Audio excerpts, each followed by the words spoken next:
Shabbat Shalom, queridos amigos. Hoy vamos a estudiar la Parashá Shemot, que está abriendo el libro del Éxodo, mal traducido, por supuesto, pero es un libro extraordinario. Comienza así, dice, y estos son los nombres de los hijos de Israel que vinieron a Egipto con Jacob. Jacob ya se había muerto en la pasada Parashá. El asunto es que este vinieron está mal traducido. Esto está en presente.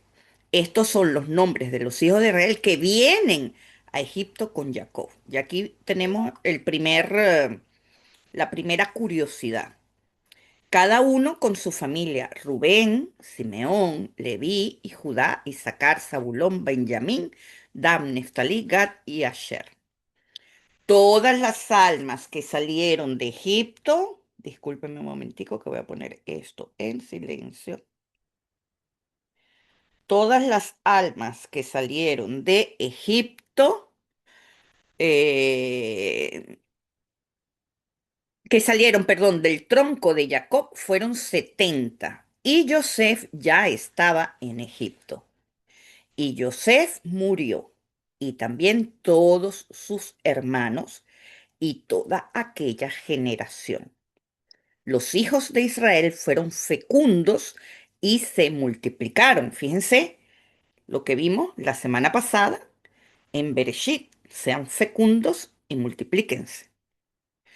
Bueno, los hijos de Israel fueron fecundos y se multiplicaron, fortaleciéndose cada vez más. Y el país se llenó de ellos.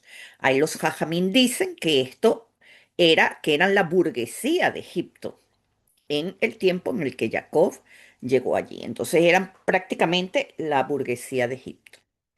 Y luego nos dice, se levantó en Egipto un nuevo rey que no había conocido a Joseph. Y el rey le dijo a su pueblo: he aquí que el pueblo de Israel se engrandece cada vez más y se vuelve más fuerte que nosotros. Es la primera vez que Israel es llamado pueblo. Siempre es los hijos de Israel, pero ahora aquí aparece la identidad de pueblo de Israel. ¿Ok? Entonces, lo primero que tenemos que saber es que este libro es conocido como Sefer Sheni, que se traduce como el libro segundo. Y esto no es banal, porque ya aquí tenemos un mensaje. Cuando nos preguntamos por qué a este se le dice libro segundo y al tercero no se le dice libro tercero, Sefer Shlishi, ni a ningún otro libro se le enumera. Tienen sus nombres, pero no hay libro segundo, libro tercero, libro cuarto, libro quinto. No. Solamente a este libro se le dice libro segundo. ¿Ok? Segundo, o Shemot, no es el segundo en términos de enumeración. Se le dice segundo para que entendamos que este libro es la continuación de Bereshit, la continuación del principio. ¿Se dan cuenta? Principio y continuación, para decir segundo. Entonces, Sheni también significa continuación. La Torá no se concibe originalmente como 5 libros separados, sino como un solo libro, un solo flujo con etapas, y no es clasificada con números ordinales. Por eso cada libro tiene un nombre y no un número. Pero no así sucede con este libro. ¿Por qué? Shemot cierra Bereshit, que es la gestación o la raíz de la humanidad. Aquí vemos cómo se gesta Geset, cómo se gesta Gébura, cómo se gesta Tiferet. Son las raíces energéticas de toda la humanidad. Cómo nos balanceamos a nivel psicoemocional. ¿Ok? En Shemot se abre la historia de la formación de la conciencia colectiva que es quien dirige a la raíz de la humanidad. Entonces, tenemos como que primero el individuo y luego la conciencia colectiva. ¿Qué quiere decir esto, mis amigos? Que psicológica y espiritualmente solo contamos aquello que todavía no somos. Por ejemplo, un bebé en gestación no es una persona en un sentido pleno, es un proceso en marcha. Por eso contamos semanas de gestación, meses de gestación y luego es que vienen los años, una vez que ya ha nacido, que ya existe en este mundo. Antes de eso se cuenta en números. Cuando una persona o un grupo no tiene una identidad estable, necesita apoyarse en procesos visibles y tangibles como los números para afirmarse. Eso significa que vive pendiente de en qué etapa está, cuánto le falta, si avanzó o no avanzó, o si está mejor que antes. ¿Ok? El número sirve para eso, para ordenar algo que todavía no tiene identidad, todavía no se sostiene por sí mismo. Por ejemplo, alguien que no se siente que realmente ha completado su proceso de profesionalización, necesita decir, estoy en mi año 3 de la carrera, me falta tanto tiempo, me falta la tesis, aún me falta esto.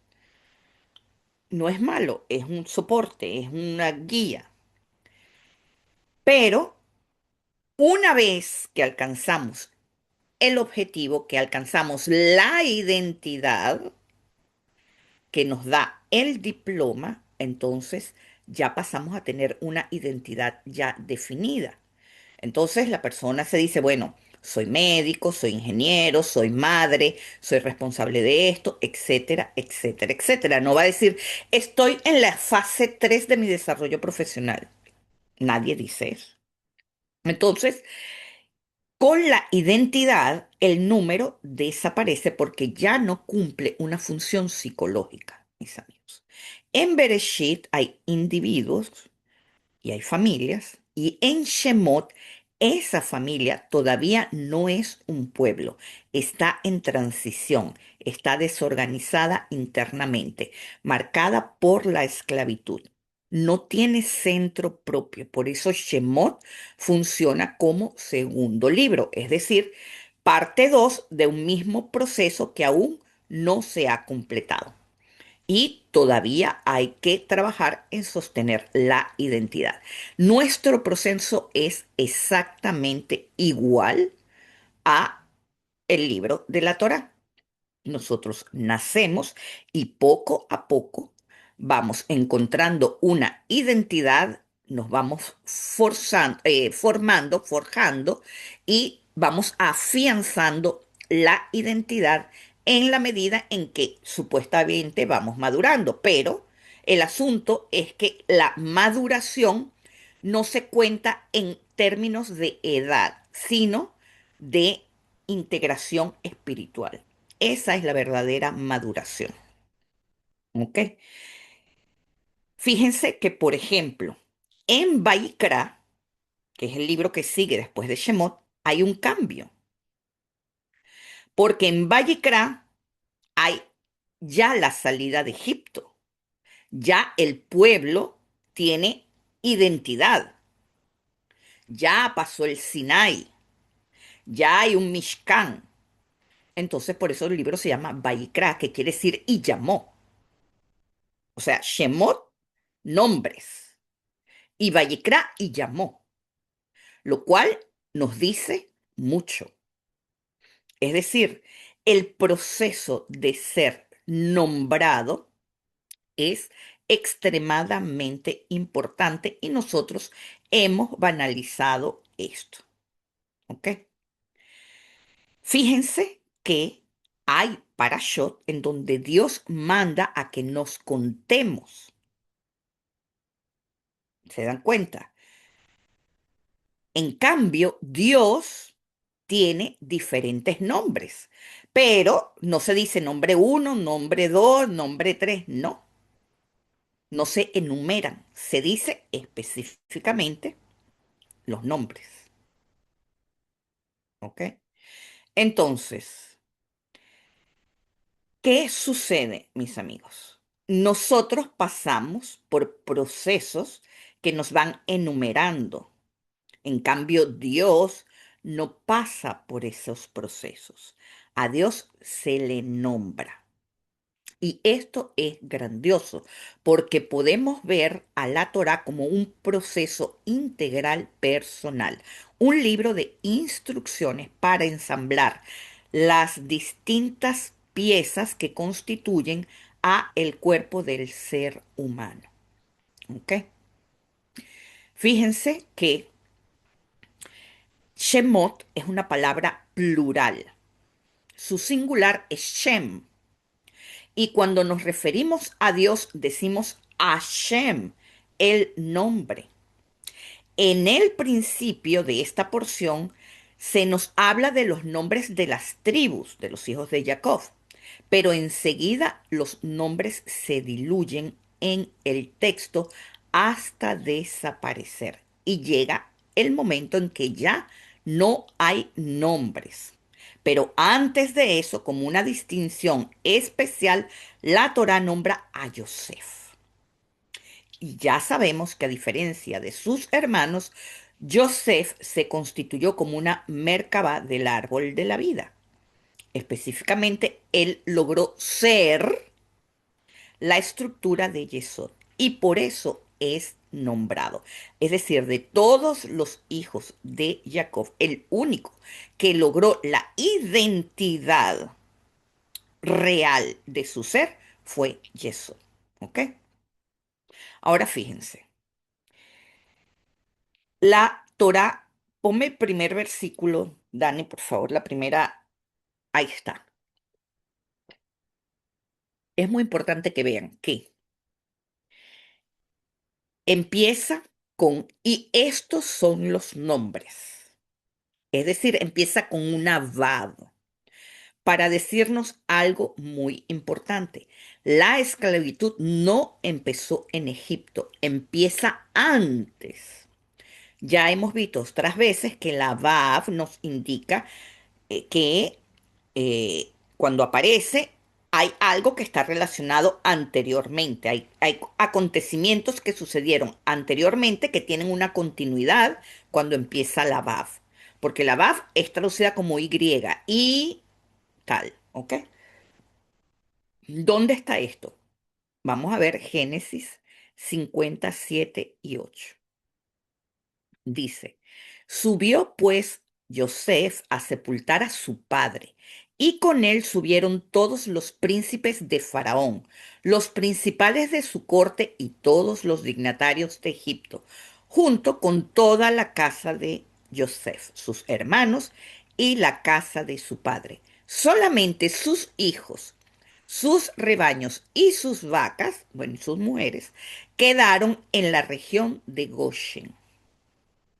Fíjense que ellos no tenían verdadera libertad de movimiento, que es el primer signo de esclavitud. El faraón tenía el control. Él tenía miedo de perder a Yosef y a los hebreos, que eran la clase pudiente de la época. Entonces, de una manera muy sutil, ya los tenía atrapados. Por eso el libro de la libertad, que es este, comienza sin libertad. Esto, mis amigos, nos enseña que la opresión en la que vivimos existe antes de que existamos. Es decir, es un sistema que al nacer nos separa de nuestra verdadera identidad, de nuestra raíz, y por eso nos perdemos a lo largo del camino de nuestra vida. Cuando les mandé el mensaje hace una hora, les dije, vengan a la clase para encontrar un poco de serenidad. ¿Por qué? Porque he estado, por supuesto, muy pendientes de las noticias como todo, pero es que no me queda remedio porque me bombardean con eso. Pero, ¿qué sucede?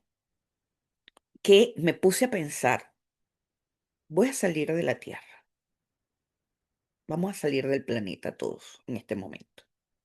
Vean a esa bola desde el espacio. Qué pequeño son nuestros conflictos, mis amigos.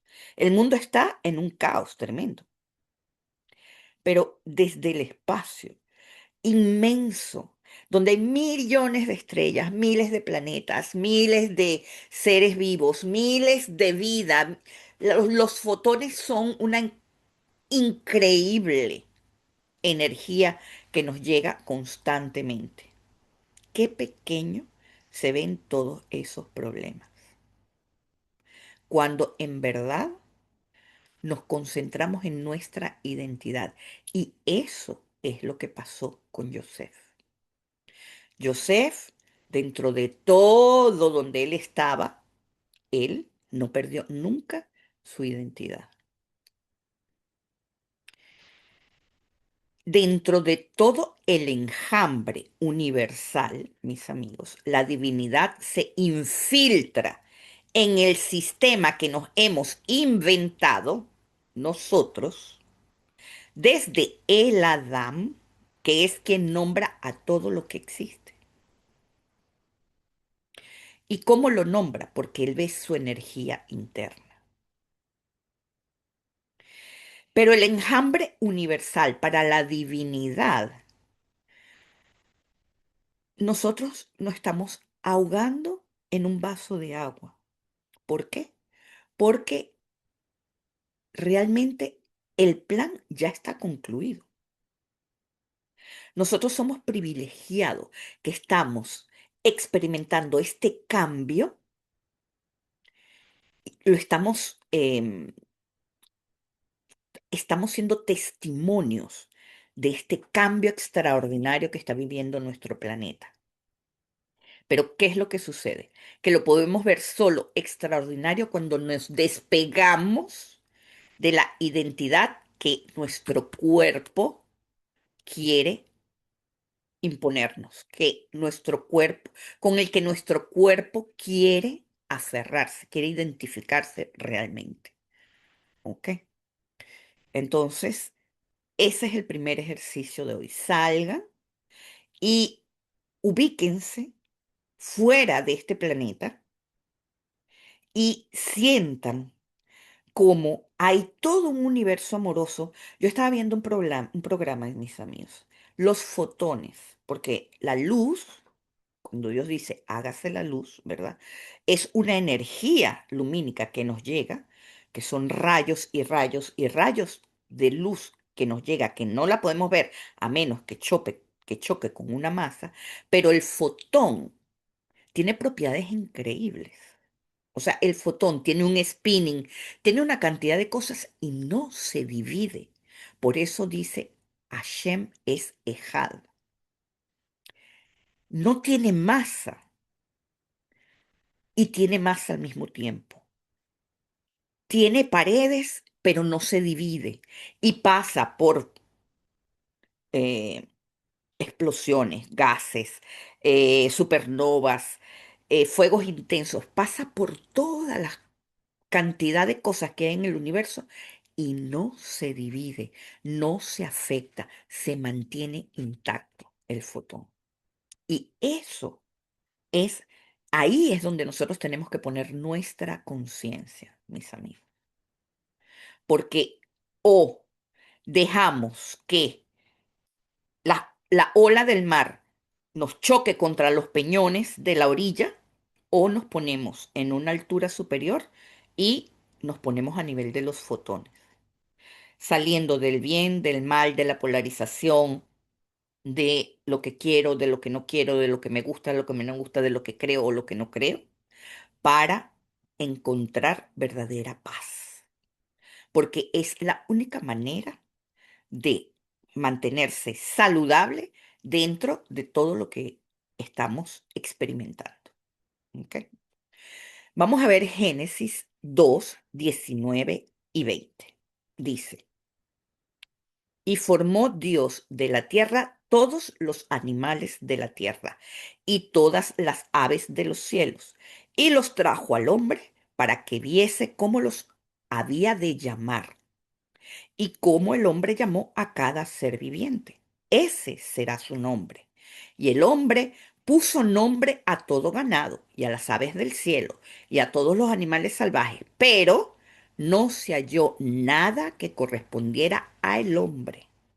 Entonces Dios hizo caer el hombre sobre el hombre un sueño profundo, y mientras éste dormía, tomó uno de sus costados y luego cerró la carne en ese lugar. Es tremendo lo que nos dice la Torá. ¿Por qué? Porque solo cuando se creó el otro, que es Javá, es que pudimos ser nombrados. ¿Por qué? Porque nadie puede nombrarse a sí mismo. Un bebé no nace diciendo, yo me quiero llamar Antonella. No, son sus padres quien nombra a ese bebé. Nadie se puede nombrar a sí misma, a menos que hagas una conversión consciente como la hicimos nosotros. Pero en términos generales, cuando uno va construyendo su identidad desde que nace, nadie se nombra a sí mismo.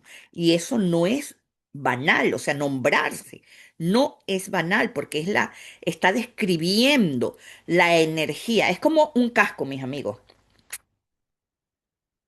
Fíjense, a mí me pusieron un nombre, ¿verdad?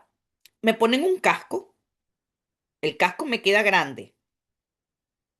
Atrás del casco hay un circulito que hace que en la medida en que lo vas cerrando, el casco se adapta a tu cabeza.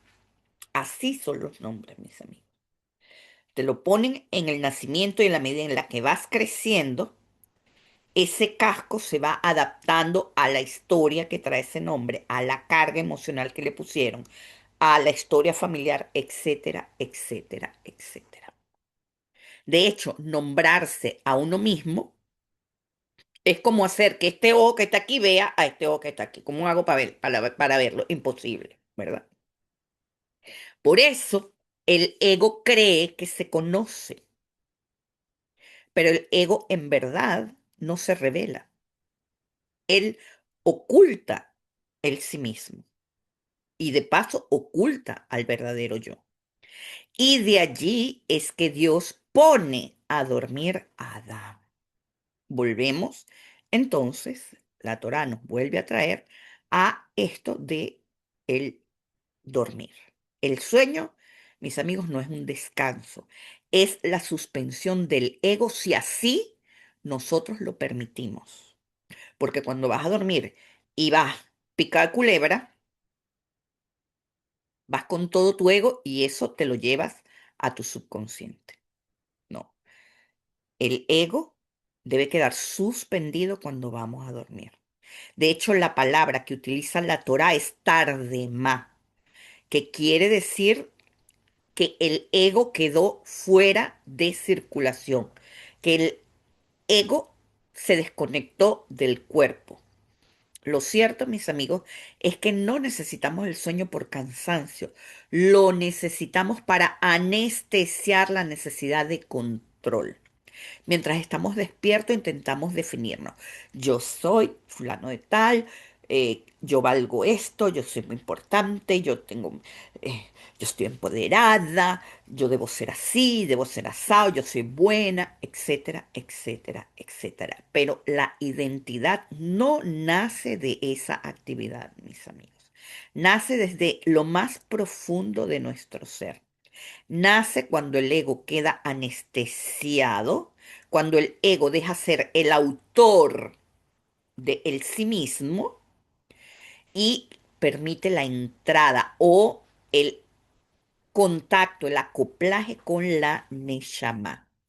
Por eso Dios hace caer un sueño profundo sobre Adán, porque cuando el ego está despierto, el ego interfiere. Dormir en este sentido es aceptar, es no saber, es soltar, es no dirigir y no fabricar una identidad que de todas, es completamente un impostor. Dormir es permitir que algo que se gesta desde lo más alto llegue a nosotros sin que podamos interferir, sin que podamos eh, contaminarlo. La Torá está diciendo que el ser humano no puede crearse a sí mismo, ni siquiera simbólicamente, porque la identidad no es un proyecto personal, es parte del proyecto de Dios para el hombre.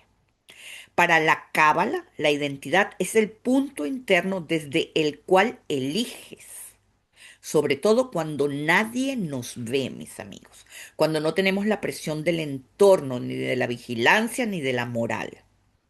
Y esto es equivalente a lo que la identidad para la psicología. La identidad para la psicología es la capacidad de sostener un yo coherente cuando atravesamos los distintos cambios que la vida nos pone por delante.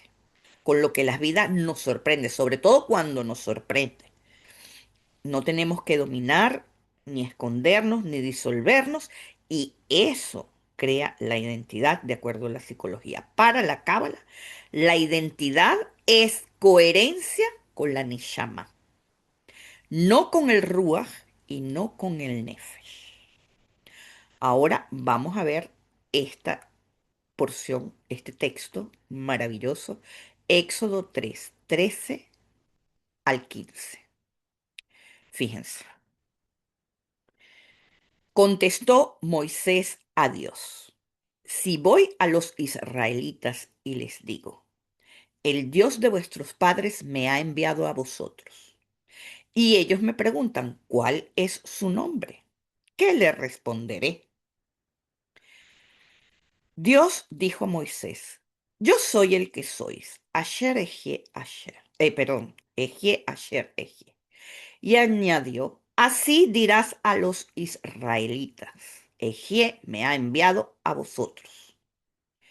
Siguió Dios diciéndole a Moshe, así dirás a los israelitas, Jabaya, el Dios de tus padres, el Dios de Abraham, el Dios de Isaac y el Dios de Jacob, me ha enviado a vosotros. Este es mi nombre para siempre, porque él será recordado generación tras generación.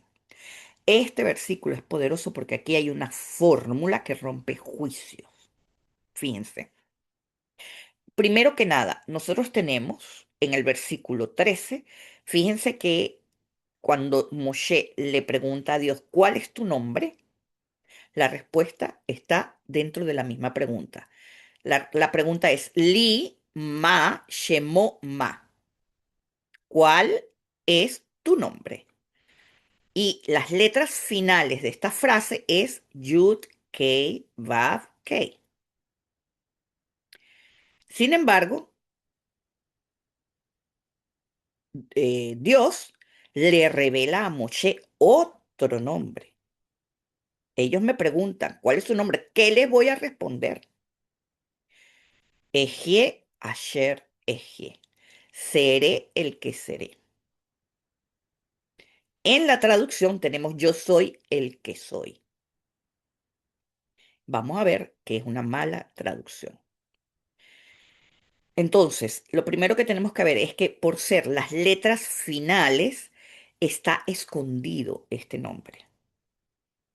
Entonces, eso es el primer punto. Luego vemos el segundo punto en verde, que tenemos tres veces en el mismo versículo la palabra Ejeye. Ejeye es el nombre correspondiente a Keter. Tenemos Ejeye de Nefesh, Ejeye de Ruach y Ejeye de Neshama. Ok. Entonces, los comentaristas dicen que estos son los dos únicos nombres propios de Dios, Ejeye y Jabaya. Jabaya lo vemos en la Torá operando, a lo largo del Génesis, pero no se presenta a sí mismo a la humanidad. En cambio, aquí se revela y se vuelve a ocultar. En las palabras de Ibn Ezra dice, he aquí, ahora empiezo a elaborar porque necesito un fundamento firme. Nótese que un nombre propio sirve como una muestra y como un signo de aquel al que se refiere quienes lo enuncian y quienes lo escuchan. Para Ezra, un nombre propio no describe cualidades. Cuando nos definimos por cualidades, soy fuerte, soy débil, estamos en una evaluación constante. En cambio, un nombre propio nos saca del juicio. Los jajamí lo están diciendo. No funciona como adjetivo.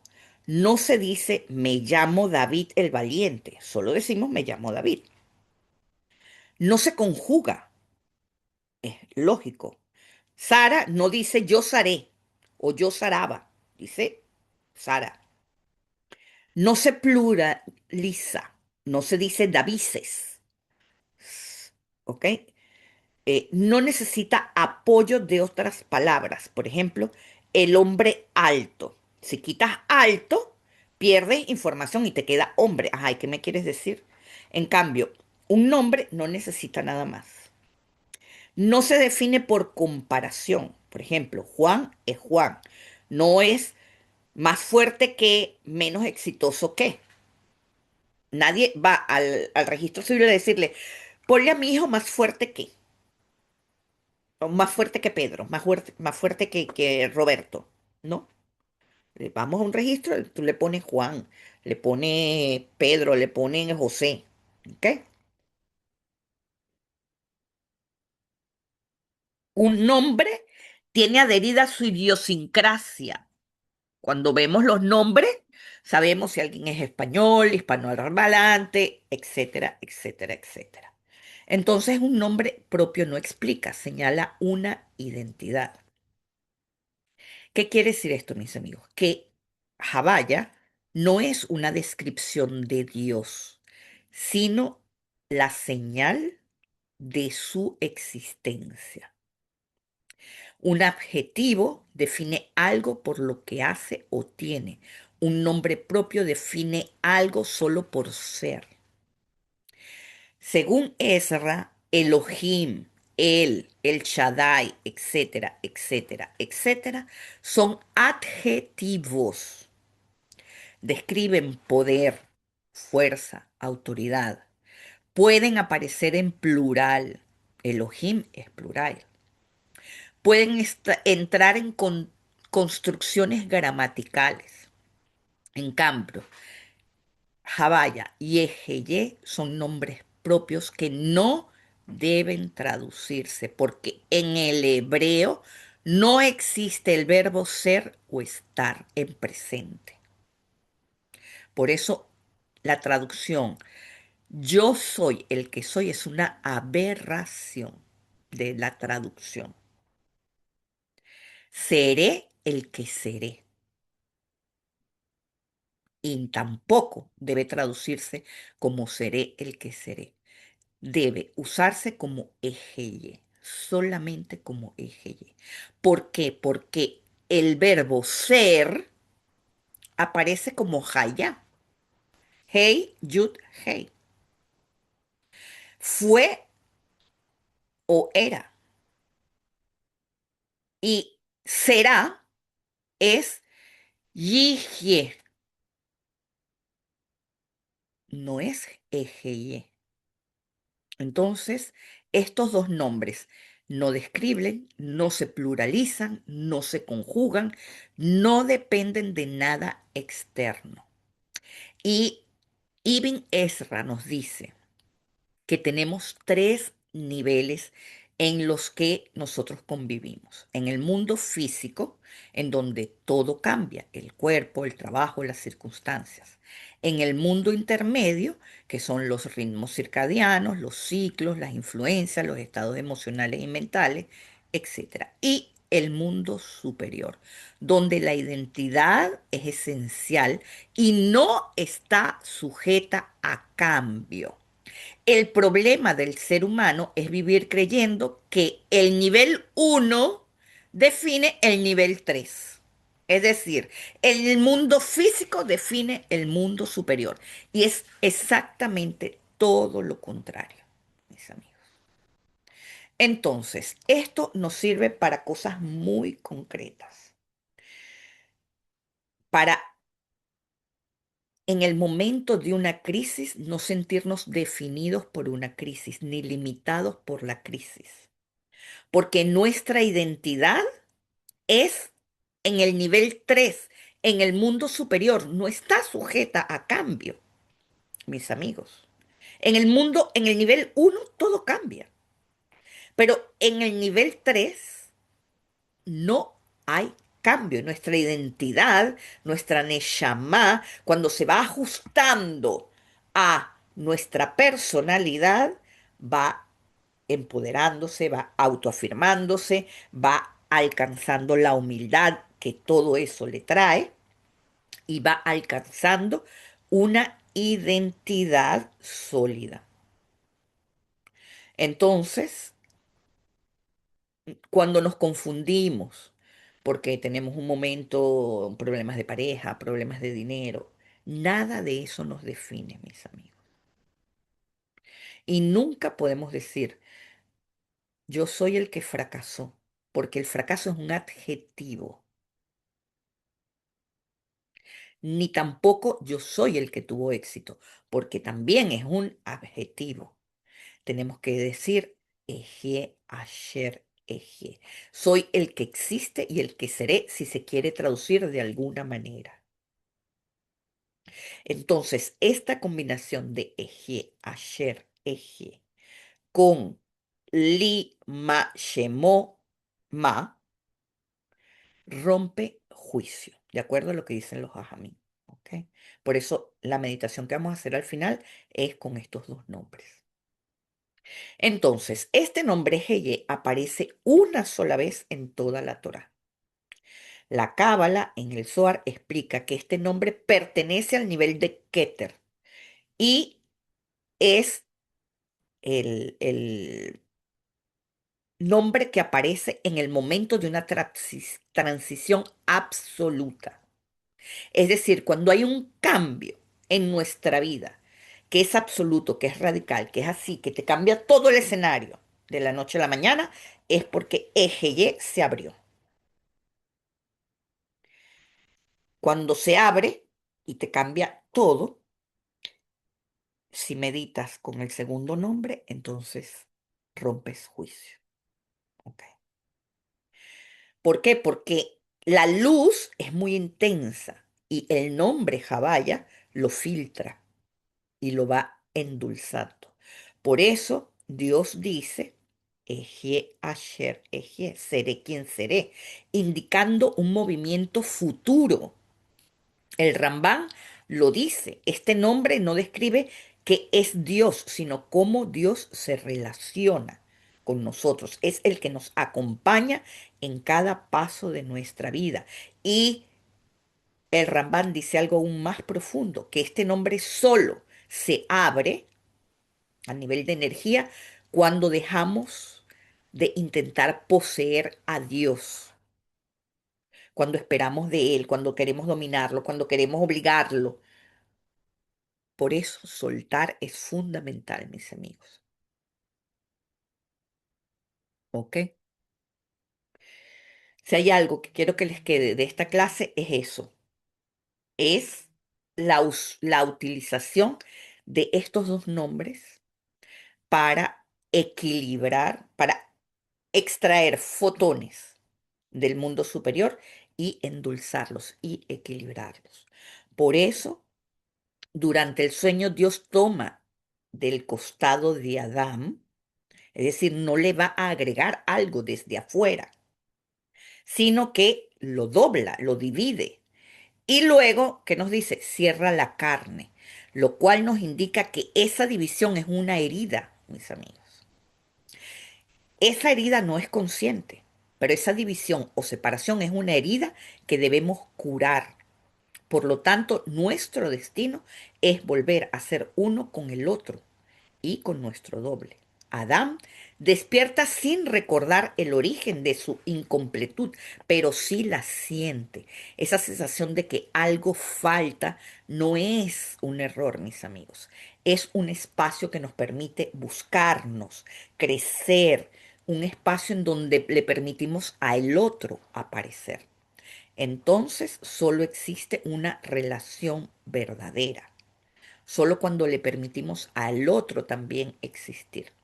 Porque si el otro surgiera mientras Adán está despierto, sería clasificado, apropiado, comprendido. Comprendido en el nivel de te apropio. En cambio, el sueño protege al otro del dominio del yo.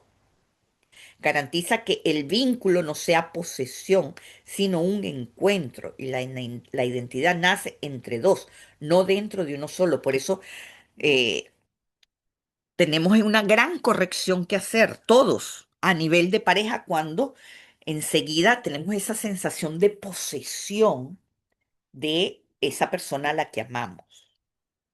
Es, yo diría que inevitable como eh, en nuestro nivel humano, pero la idea es que aprendamos realmente a sentir que no necesitamos controlar para que el otro nos ame. Cuando nos amamos nosotros mismos, cuando nuestra identidad está ensamblada con nuestra Neshama. ¿Por qué? Hoy alguien dijo algo hermoso. La presidenta de la comunidad dijo algo hermoso. Ella dijo, la zarza ardiente es un fuego que no se consume. ¿Cuál es el único fuego que no se consume? El amor. El fuego del amor se comparte, se da y nunca se gasta, porque es una zarza ardiente. En términos humanos y psicológicos, esto dice algo muy simple y muy profundo. No nos volvemos quienes somos pensando más sobre nosotros mismos, mis amigos, sino permitiendo que los otros nos muestren quiénes somos. El problema es que lo que vemos en el otro no nos gusta y no estamos más que viéndonos a nosotros mismos. Y ahí es donde está el problema. Por eso la Torá enseña que la humildad es el estado de intentar ser alguien importante por nosotros mismos, para permitirnos que el alma nos encuentre. No tiene que buscar la importancia en el otro, que el otro me ve importante, que el otro me dé cabot, que la humildad es el estado de entender quién soy, sentirme completa, pero porque sé que estoy en contacto con mi Neshama y no con todas las entidades que mi personalidad ha creado, porque son caretas. ¿Ok? Ahora fíjense, también en este texto tenemos la palabra Leolam, y Leolam está sin la Vav, cuando lo normal para la eternidad siempre sería Leolam con la Vav, sería Lamet, Ain, Vav, Lamet, Mem. En todas partes aparece así. Eso en la Torá se llama Ketiv Haser, una escritura deliberadamente incompleta. No es un error del escriba, es algo que hace que la Torá sea kasher. Y Rashi dice, al faltar la vav, la palabra también puede leerse como leelem, que significa ocultar, velar o mantener escondido. Por eso es que el nombre inefable está en las últimas letras de la pregunta, ¿cuál es tu nombre? También eso nos dice que cada pregunta que hacemos ya tiene la respuesta incluida. No hay pregunta que se nos ocurra sin que la respuesta no esté ya creada. Cuando se nos ocurre una pregunta, porque la pregunta es una luz que busca una vasija. Y cuando se nos ocurre una pregunta es porque la respuesta ya viene implícita antes que la pregunta o con la pregunta. Entonces, Leolam puede leerse como este es mi nombre para siempre o también puede leerse como este es mi nombre para ser ocultado. Lo que debe pasar de generación en generación, mis amigos, es la memoria, la relación con lo divino y la experiencia. Nosotros estamos empeñados en darle a nuestros hijos los nombres de los abuelos, de aquel que conocí, de aquella artista, de Daddy Yankee, en fin, no entendemos la profundidad que tiene para la vida de una persona el nombre. Entonces, cuando falta la vav en esta palabra, nos está diciendo que la esencia de Dios es eterna, pero que no necesariamente está accesible para todos. Es solamente para el que se deja atravesar con ese nombre en su generación. Esa es la memoria viva del encuentro con Él. ¿Cómo nos dejamos atravesar? Estudiando Torah, mis amigos. Lo cierto es que cada término de la Torah le da una particular importancia a todos los nombres. El- la Torah y el Zohar utilizan esos nombres para describir a la divinidad y nos enseña que cada uno desata un flujo de energía que poco a poco nos va sensibilizando y transformando. Paso a paso va creando una red cognitiva en el ser humano, es decir, una serie de datos informáticos van descendiendo y van penetrando nuestra psiquis y se van haciendo conscientes. Siendo así, un nombre representa un canal por donde desciende un tipo de energía que, como les dije, se va amoldando a la psiquis del individuo. ¿Ok? Entendiendo esto, vamos a ver qué nos dice la Torá. Dice, ese faraón no conoció a Yosef, porque Israel ya no se comportaba como el pueblo de Yosef. El Maharal de Praga dice, mientras Yosef vivía, Egipto toleraba a Israel porque Israel era distinto, era sabio y era un pueblo fructífero. Cuando cumplimos ese mandamiento, eh, sé fructífero y multiplícate, ese mandamiento nos protege. ¿Ok? Cuando Yosef muere y los hebreos abandonan la Brit Milá, la circuncisión, que fue una obligación impuesta por Joseph, se fue borrando de la memoria colectiva esa obligación. Así que ese faraón que esclavizó a los hebreos fue consecuencia de los propios hebreos que rompieron su frontera identitaria, mis amigos. Dice Rashi, la vida de los hebreos en Egipto en esa etapa se asemejaba más a la de los insectos rastreros, seres que sobreviven reaccionando sin dirección propia, atrapados en ciclos que terminan volviéndose autodestructivos. Vayan anotando.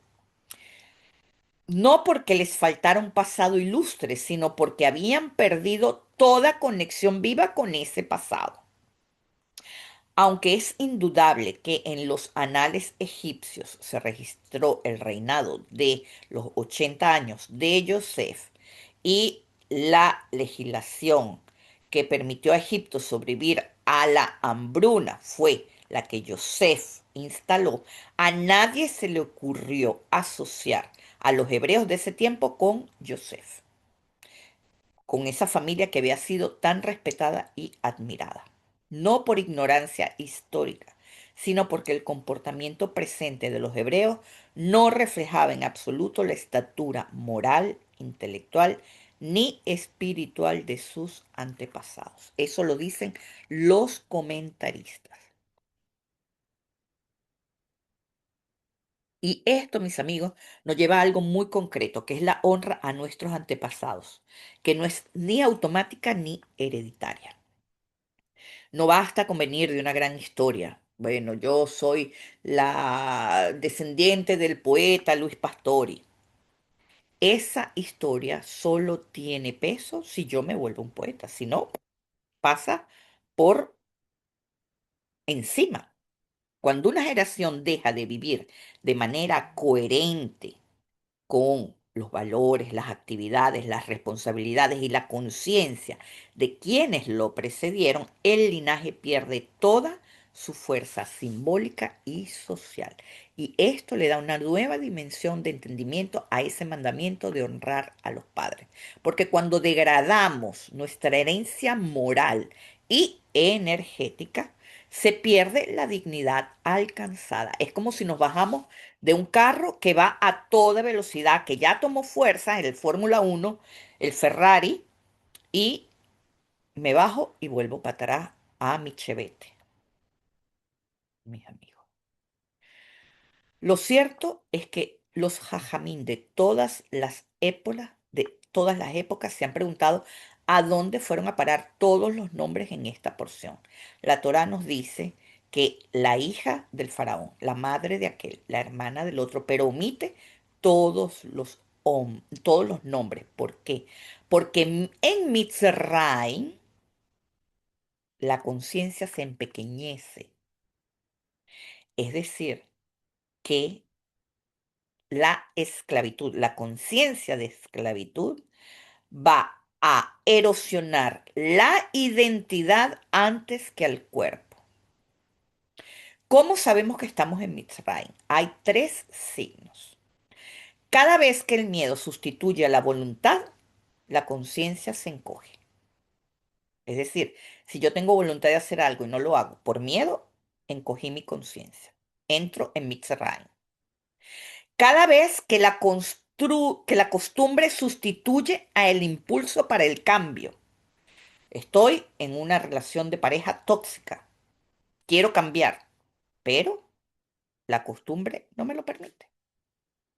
Y eso duerme la esperanza. Entonces estamos en esclavitud en ese momento. Y por supuesto, cada vez que la supervivencia sustituye a la vivencia, estamos en Mitzrayim. Cuando nosotros hacemos algo por un bozal de arepas, mis amigos, estamos en una conciencia pequeña, estamos en Mitzrayim. Entonces son tres signos que podemos ir reconociendo, porque déjenme decirle que todos estamos en Mitzrayim. Este mundo es Mitzrayim. ¿Ok? Vamos a ver Éxodo 1, 10 y 11. Fíjense, el faraón dice, actuemos sagazmente contra él, para que no siga multiplicándose. Este es contra el pueblo. No sea que en caso de guerra se alíe también él con nuestros enemigos, luche contra nosotros y se marche del país. Entonces les impusieron capataces de cargas para oprimirlos con duros trabajos, y así edificaron para el faraón las ciudades de Depósito, Pitón y Ramsés. En amarillo les subrayé Vayasimú Alaf Sar Misim. Zar, acuérdense que es como un zar, un príncipe, lo traducen como capataz, pero eh, lo que quiero que vean es que este tipo de estrategia aún existe, mis amigos. Esta es una estrategia en la que aún caemos todos. Mantenernos distraídos, ocupados, agotados. De esa manera perdemos fuerza para ir en contra de esa corriente tan fuerte que es el colectivo, y así es como somos esclavos voluntariamente.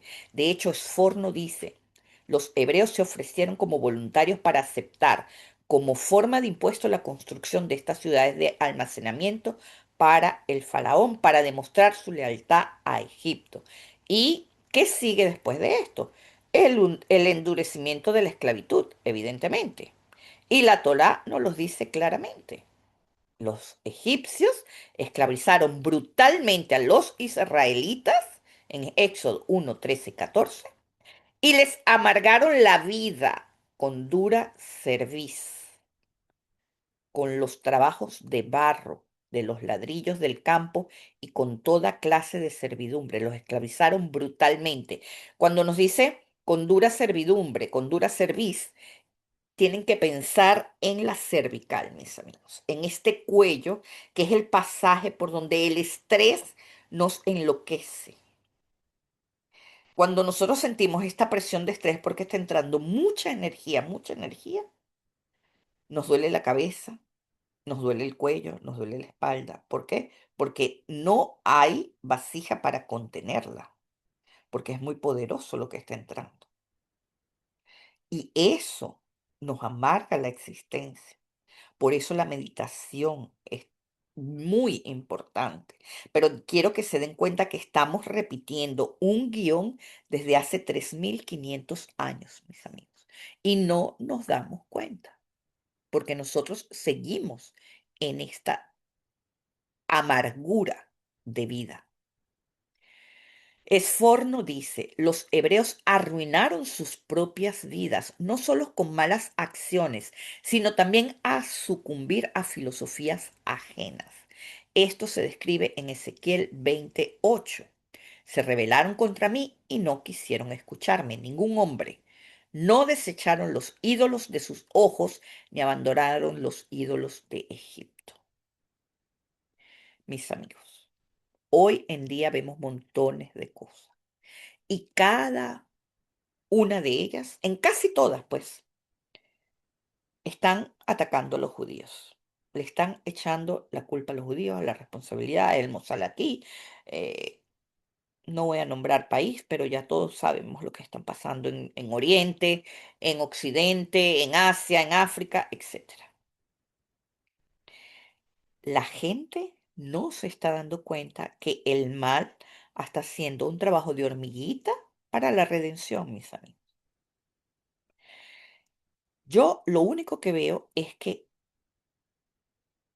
está produciendo que todos los judíos salgan del exilio y regresen a su tierra, porque ya no es seguro ningún país para los judíos más que Israel. Ya no somos aceptados prácticamente en ninguna parte. Si eso sucede, mis amigos, agárrense, porque la unión de este pueblo es devastadora para el Yetzer Hará. Creen que nos están haciendo daño, pero en verdad están escribiendo la redención del mundo. Imagínense que en diferentes partes del mundo los judíos tienen su pequeña cuota de poder. Imagínense si se juntan todos y la gente no lo entiende.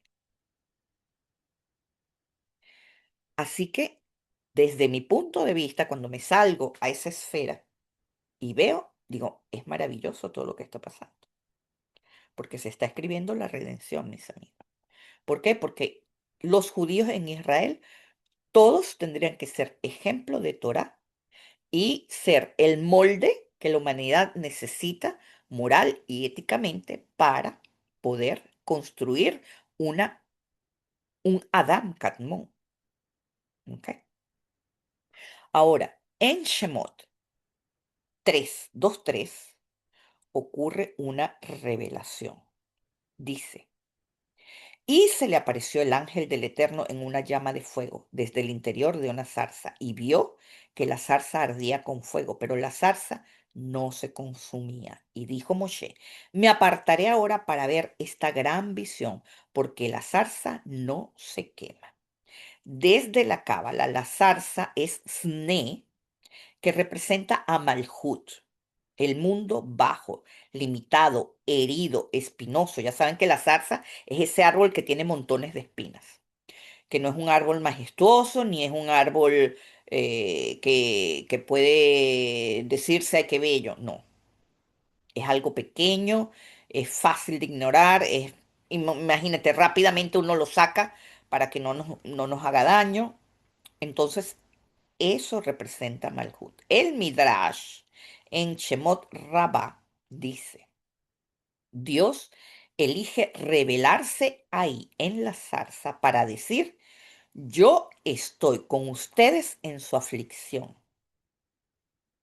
porque la revelación no ocurre fuera del dolor solamente, sino también dentro del dolor. Pero lo que se manifiesta en la zarza no es Malhut, mis amigos. Malhut es la zarza. Lo que se despierta ahí es la Binah. En la Cábala, la Binah no es entender intelectualmente. La Binah es la capacidad de contener conciencia sin evadir, sin huir, sin acallar.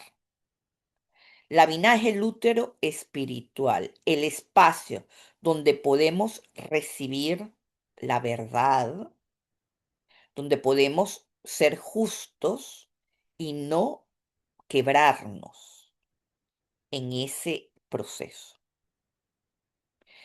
Si bien Jochma es ese relámpago que irrumpe, la Binah es el lugar donde ese relámpago puede quedarse y no destruir lo que toca. Por eso el texto dice, la zarza ardía, pero no se consumía. Ese es el lenguaje exacto de la Binah. Hay fuego, hay intensidad, hay verdad que quema, pero hay contención, hay un sostén, hay un límite. El fuego no desaparece, pero no destruye. Y es así es que tenemos que ver los acontecimientos de nuestra vida, mis amigos. La mayoría de los acontecimientos son productos de juicio, cierto, pero no están ahí para destruirnos. Están ahí para que los podamos contener y construirnos a partir de allí, ser lúcidos a partir de allí. ¿Ok? Entonces, eso es la Binah activándose en el ser humano. La zarza ardiente psicológicamente implica a una persona que deja de ser anestesiada del dolor. Imagínate una persona que tiene un trauma de pequeño y que está borrada de su memoria y de repente un día lo recuerda. Ahí está la vina. Sale, emerge como un calor, un fuego interno, pero para construir, mis amigos. Entonces esto nos pasa muchísimo. Tenemos que, bueno, me mostró esta cuestión. Fíjense, alguien hoy me preguntaba, hoy o ayer, me preguntaban, bueno, Maciel, este, hay un secreto en mi familia que ahora se acaba de revelar. Eh, ¿Qué hago? Busco saber qué es. Si el secreto surgió, mis amigos, no podemos huirle, no podemos evadirlo. Es porque la historia de la familia está pidiendo reconocimiento, nombre, está pidiendo nombre. Entonces, no se preocupen si en su familia hay secretos, no estén buscando, ellos van a surgir. Y cuando surjan memorias, cuando surjan recuerdos, cuando surjan traumas, atiéndanlo, porque es la zarza ardiente que está diciendo, no te voy a destruir, estoy aquí para que me atiendas. Y fíjense que Dios, ¿qué hace? Dios le pide a Moshe que se quite las sandalias. Le dice algo muy concreto. No te acerques aquí, quita tus sandalias de tus pies, porque el lugar sobre el cual estás es tierra sagrada. ¿Qué tiene que ver no tener zapatos con la tierra sagrada?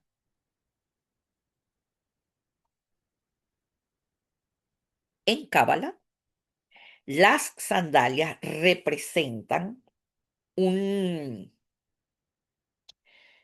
un colchón, vamos a decir, entre el cuerpo y la tierra. Es una protección, pero también es una separación. La sandalia nos permite caminar sin sentir plenamente el suelo, porque el suelo duele. metafóricamente y realmente. Eso es Malhut cuando está cerrada, mis amigos. Una vida funcional, que está protegida, pero está desconectada. Y eso es lo que representan los zapatos. Cuando nos quitamos las sandalias, que dice la Torá, significa retirar la capa que nos aísla de la experiencia directa de ser mediadores entre la tierra y el cielo. Los zapatos nos protegen solo del suelo físico, o no solo del suelo físico, mejor dicho. También hay energías muy concretas en Malhut que entran por nuestros pies. Rutina, cansancio, supervivencia, obligación pesada, tengo que. ¿Y qué sucede? Dios le dice a Moshe, quítate las sandalias. ¿Qué sucede ahí? Caminar descalzo permanentemente en el mundo cotidiano nos hunde en esa energía. Por eso la evolución del hombre pasó por la invención del zapato, de esta protección que nos ponemos en los pies y que nos alivia del dolor de transitar por este mundo. Los zapatos, según el Zohar, son una pantalla espiritual mínima entre nuestra conciencia y esas fuerzas de cansancio, rutina, supervivencia, obligación. Los zapatos nos protegen de quedar atrapados en una vida que no tiene propósito ni sentido. Sin embargo, hay una práctica terapéutica que es caminar descalzo en el césped. ¿Por qué puede ser terapéutico? Porque calma el sistema nervioso. El contacto con la tierra viva reduce la hiperactivación, la hiperactividad, regula el sistema vagal, devuelve la sensación de estoy sostenido. Energéticamente, el césped actúa como tífere, mis amigos, porque fue creado el tercer día. Suaviza, amortigua y regula. Claro que esta terapia de caminar descalzo se usa para bajar la ansiedad, para salir de la rumiación mental y para volver al estado presente. Es decir, es Malhut reparándose, pero se hace solo un breve tiempo. Por eso Dios le dice a Moshe, quítate las sandalias cuando estás en esta tierra sagrada. ¿Qué quiere decir eso? Me despego de el Malhut y camino en Tiferet. Me elevo, pongo una capa natural entre la tierra y yo de eh, una capa acolchada, hecha de la misma naturaleza. Y esa capa es diferente. ¿Ok? Ahora vamos a hacer la meditación con estos dos nombres. Muy sencilla, pero creo que necesitamos esta relajación, centrarnos, ¿verdad? Y aprender a separarnos de los juicios y aprender a entender cómo a través de las meditaciones cabalísticas podemos realmente volver a centrarnos cuando estamos tan perturbados por todo lo que nos rodea. Entonces, vamos a meditar con el nombre Eje Asher. Eje, quiero que vean que Asher también son las mismas letras que Rosh, que la cabeza, por eso se habla de Keter, ¿verdad? Ejie, Asher, Ejie, y luego vamos a hacerle caso a Shem para romper el juicio, a meditar en esconder ese nombre de Dios, Yud Ke Vav Ke, ¿ok? Entonces vamos a cerrar nuestros ojitos, vamos a abrir bien nuestras piernas para tener nuestra espalda eh, bien derechita. Pongan un cojín en su parte baja, en su coxis, bajen los hombros, inhalen y exhalen. Esto lo pueden hacer cuando estamos aturdidos, cuando estamos desconectados, cuando vemos que un juicio, un conflicto o algo se desata en nuestras vidas. Nos apartamos y nos conectamos con nuestra identidad divina, con nuestro Keter. Esa es la idea. Inhala y exhala. Inhala y exhala.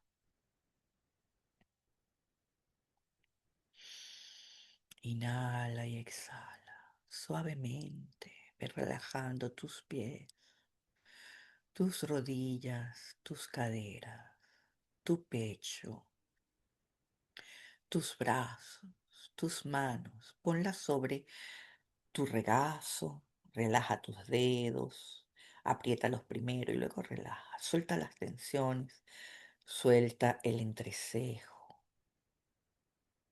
Tócate el entrecejo en tu tercer ojo para que sientas que puedes relajarlo. Y manténlo así. Tu cervical.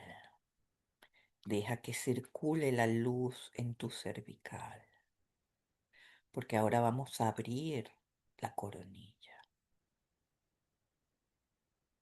Vamos a poner frente a nosotros a el nombre Eje, Asher, Eje. Inhala, Eje, Asher, Eje. Y exhala.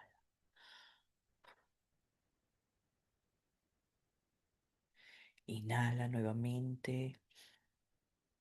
Eje, Asher, Eje. Y exhala. Una vez más. Inhala. Eje, Asher, Eje. Ahora sube ese nombre a la coronilla. Ponlo sobre ti y mira cómo una puerta se abre. Inhala, Eje, Asher, Eje. Y en la medida en que nombras, la luz va penetrando por esa puerta y bajando por tu coronilla hacia tu cervical y la detienes allí. Eje, Asher, Eje. Una vez más. Eje, Asher, Eje. Una última vez. Eje, Asher, Eje. Ahora ve, observa cómo en tu cervical, en tu cuello, hay una gran esfera de luz. Es Eje, la identidad de tu Neshama. Eje, Eje,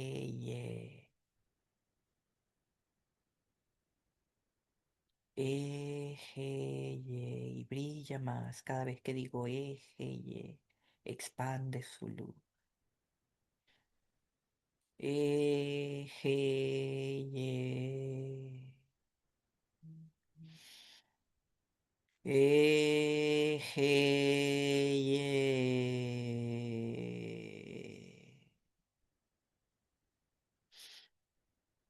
Eje,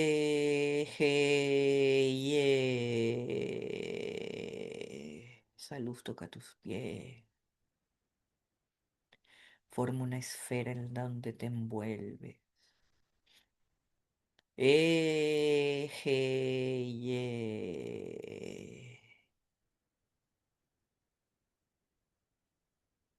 Eje, Y dentro de esa esfera vas a revelar el nombre divino. Li Ma Shemo Ma. Li Ma Shemo Ma. Observa el nombre de Dios escondido en cada una de estas palabras. Li Ma Shemo Ma. Li Ma Shemo Ma. Le estamos pidiendo a la Binah que nos nombre. Li Ma Shemo Ma. Dime cuál es mi nombre. Li Ma Shemo Ma. Tu nombre es dulzura. Tu nombre es amor. Tu nombre es redención. Li Ma Shemo Ma. ¿Cuál es mi nombre? Li Ma Shemo Ma. Y deja que ese nombre oculto en estas palabras se proyecte todo junto frente a ti, frente a tu cuello. Solo Él puede sacarnos de la esclavitud. Solo Él puede endulzar el juicio.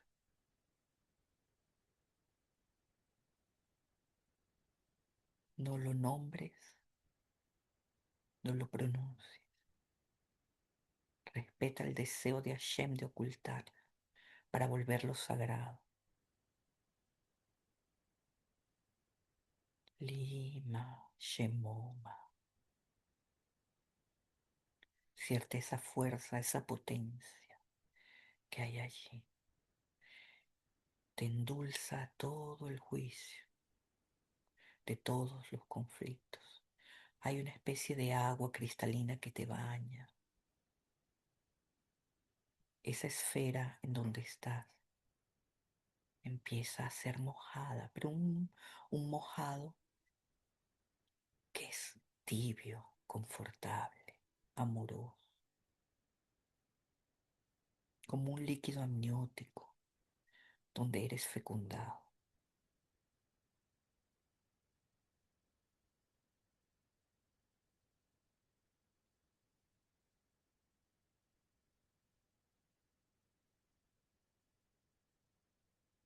Llénate de él.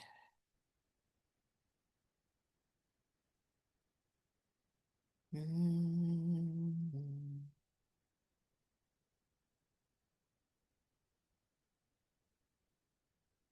mm,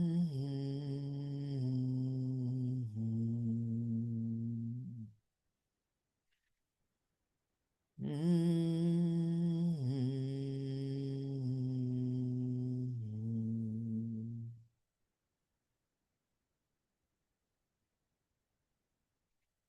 Abrázalo y da las gracias por este pequeño momento de comunión, de unión,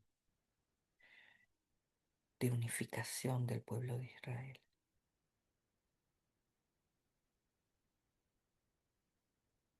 Ese pueblo que desea estar unido a la Rosh, a la cabeza.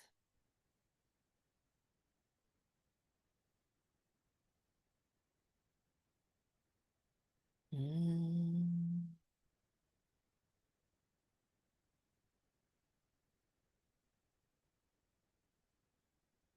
mm,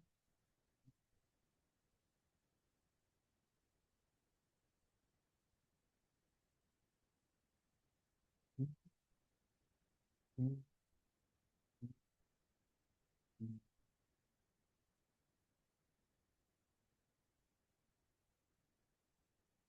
Vayan inhalando y exhalando suavemente.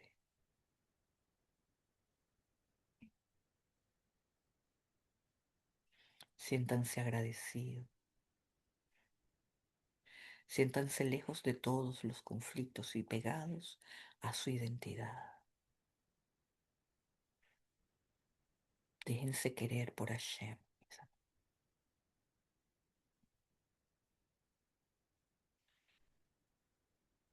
Ahora inhala y exhala. Comienza a tomar conciencia de tus pies, de tus rodillas, de tus caderas, de tu pecho, de tus hombros, de tus manos, de tu cabeza. Muévela suavemente, arriba, abajo.